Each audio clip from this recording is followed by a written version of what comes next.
आज का जो हमारा टॉपिक है, हमने पढ़ना है carbon dioxide concentration in arterial and venous blood. Arterial वो वाली नालियाँ होती हैं जो क्या करती हैं, खून को दिल से अवे लेके जाती हैं, दूर लेके जाती हैं, और वेन्स वो होती हैं जो वापस लेके आती हैं। तो सपोज़ ये वेन है जो क्या कर रही है, बल्कि ये वेन है जो क्या कर रही है, दिल में लेके आ रही है, ठीक है, और जो अवे लेके जा रही है वो क्या है, आर्टरी। अब हमने ना ये पढ़ना है कि इस वेन में या इस आर्टरी में ब्लड की कंसंट्रेशन क्या है।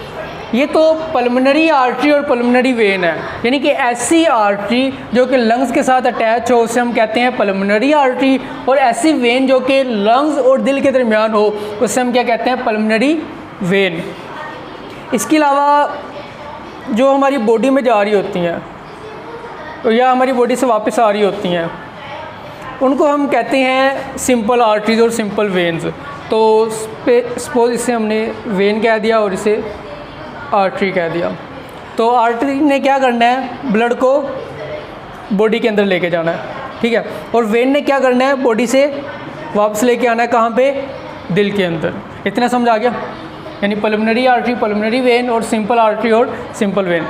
अब ये जो आर्टरीज़ हैं, ये जो आर्टरीज़ हैं, इसी के अलावा ये जो वेन्स हैं या ये जो वेन्स हैं, इनमें क्या मौजूद होता है, ब्लड मौजूद होता है। अब उस ब्लड में हमने देखना है कि कार्बन डाइऑक्साइड कितनी है, ऑक्सीजन की कंसंट्रेशन नहीं देखनी, कार्बन डाइऑक्साइड की कंसंट्रेशन देखनी है।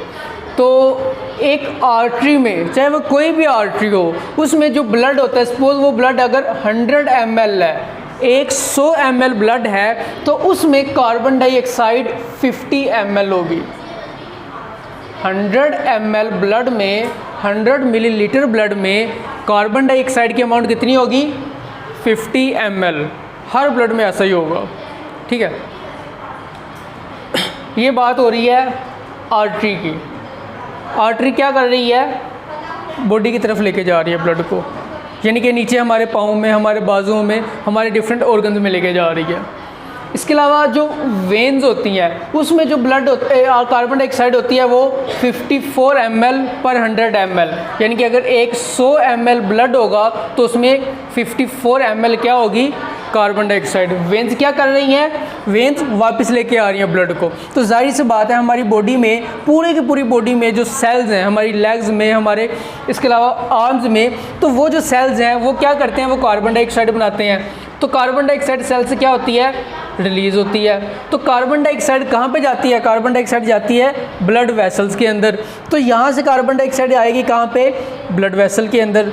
तो जो वाली ये जो आर्टरी है, सॉरी ये जो वेन है, ये क्या कर रही है, दिल में लेके आ रही है। तो जो भी वेन होगी जो वापस खून को लेके आ रही होगी उसमें क्या मौजूद होगी, उसमें कार्बन डाइऑक्साइड मौजूद होगी, यानी कार्बन डाइऑक्साइड की कंसंट्रेशन क्या होगी, ज़्यादा होगी। तो ये बात समझ आ गई। वेन्स में जो ब्लड होता है उसमें 54 ml क्या होती है, कार्बन डाइऑक्साइड। अब वेन से जब वापस जाएगा दिल के अंदर ब्लड, तो यहाँ पे हार्ट के अंदर से ब्लड जाएगा कहाँ पे, इस आर्टरी के ज़रिए लंग्स के अंदर। तो जाहिर सी बात है हमने कार्बन डाइऑक्साइड को बॉडी से बाहर निकालना है, तो दिल के अंदर से आर्टरी के ज़रिए वो वाला ब्लड जाएगा लंग्स में, और लंग्स में पड़े हुए हैं क्या, एल्वियोलाई। तो यहाँ पे काफ़ी ज़्यादा एल्वियोलाई मौजूद है। अब वो वाली ब्लड कैपिलरी जो कि 54 ml कार्बन डाइऑक्साइड को लेके आ रही है, ये 54 ml कार्बन डाइऑक्साइड इस एल्वियोलाई के अंदर नहीं चली जाएगी, बल्कि इसमें से सिर्फ 4%, यानी कि 54 में से 50 ब्लड के अंदर ही रहेगी, 50% कार्बन डाइऑक्साइड ब्लड के अंदर ही रहेगी, और बाकी की जो 4% है वो कहाँ पे आ जाएगी, इस एल्वियोलाई के अंदर आ जाएगी।